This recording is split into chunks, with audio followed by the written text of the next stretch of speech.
अरे हल्ला गुल्ला बंद करो कि सुनो हमारी बात जी। सत्य है जी। अरे हल्ला गुल्ला बंद करो कि सुनो हमारी बात जी। वाह भाई, अगले चुनाव में पलटू चाचा रहेंगे किसके साथ जी? सत्य है जी। मोदी जी जब घोषित हुए थे पीएम कैंडिडेट जी। वाह भाई, अरे मोदी जी जब घोषित हुए थे पीएम कैंडिडेट जी। वाह भाई, तभी से फूलने लगा था नीतीश चाचा जी का पेट जी। सत्य है जी। 2013 में पलटा पलटू पहली बार जी। सत्य है जी। अरे 2013 में पलटा पलटू पहली बार जी। वाह भाई, तभी से इनका नाम पड़ गया नीतीश पलटी मार जी। सत्य है जी। 2014 में जब बनाया बढ़िया बिस्तर जी। सत्य है जी।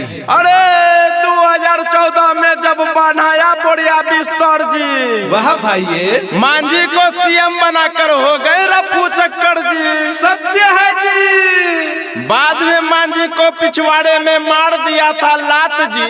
सत्य है जी। अरे बाद में मांझी जी को पिछवाड़े में मार दिया था लात जी। वाह भाई, 2015 में हो गई लालू जी के साथ जी।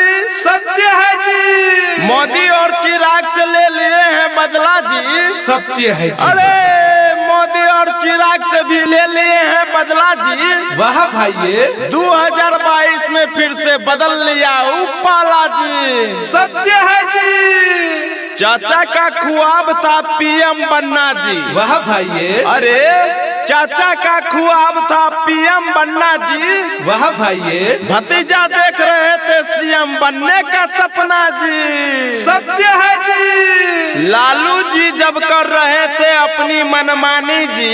सत्य है जी। अरे लालू जी जब कर रहे थे अपने मनमानी जी। वाह भाई, तभी से पलटू चाचा पलटी मारने की थी ठानी जी। सत्य है जी।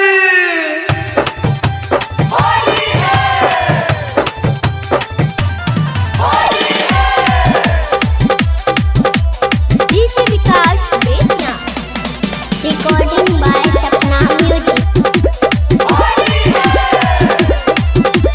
हमर गुरु ज्ञान के छोट ऐसन बानी। पलटू चाचा के छियो ई सुनीला कहानी फिर होई रहोई रहोई। सरररा सरररा सरररा। भारत वर्ष कर रहा इंतजार। भारत वर्ष कर रहा इंतजार। नीतीश जी कब पलटेंगे अब की बार फिर होई रहोई रहोई। सरररा सरररा सरररा।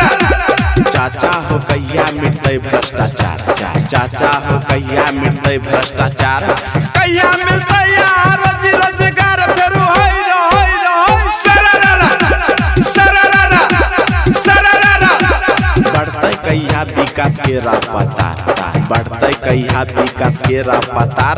कहिया पलटते चाचा पलटी मार फिर होई रहोई रहोई। सरररा सरररा सरररा। फिर से छा गए जब लालू परिवार। फिर से जब छा गए लालू परिवार। मुश्किल हो गया चलाना सरकार फिर होई रहोई रहोई। सरररा सरररा सरररा। 24 में फिर से पलटे पलटी मार। 24 में फिर से पलटे पलटी मार। देखिए ये कब तक चलेगी सरकार फिर होई रहोई रहोई। सरररा सरररा सरररा। तेजस्वी कहते थे होगा अब खेल। तेजस्वी कहते थे होगा अब खेल। उन्हीं का विधायक ने बदला है पला फिर होई रहोई रहोई। सरररा सरररा सरररा। फिर से छा गए जब लालू परिवार। फिर से छा गए जब लालू परिवार। मुश्किल हो गया चलाना सरकार फिर होई रहोई रहोई। सरररा सरररा सरररा। ममता बनर्जी भी हो गई अलग। ममता बनर्जी भी हो गई अलग। गठबंधन तोड़ी हो चुकी अलग।